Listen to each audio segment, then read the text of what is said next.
Hello, my name is Richard Douglas and I'm running for the United States Senate in Maryland. I would like to speak to you today to tell you how I would work as a U.S. Senator to bring jobs to Maryland, and I'm going to use a concrete example.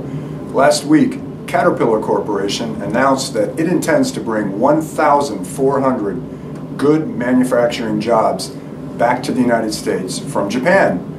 Unfortunately, Caterpillar is not bringing those jobs to Maryland.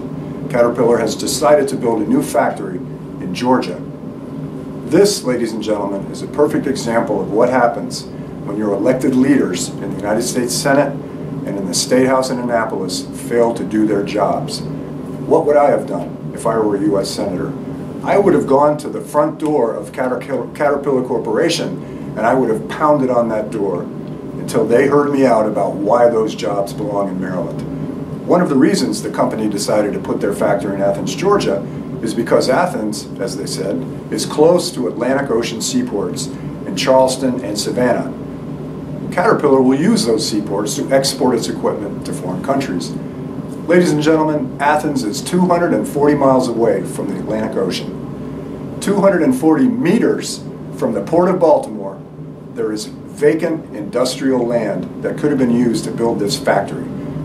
People in Baltimore need work. People in Baltimore City can barely make ends meet. It's in the Baltimore Sun and you can see it yourself. People in Cumberland, Maryland, where there is an excellent pool of skilled labor, are closer to the Atlantic Ocean than people in Athens, Georgia. Ladies and gentlemen, if you elect me to the United States Senate, I will pay attention when such opportunities arise, and I will go personally to do what I can do personally to such companies to bring these jobs to Maryland. That's not enough. We also have to work on things like exports, tax policy, to make our state more business friendly.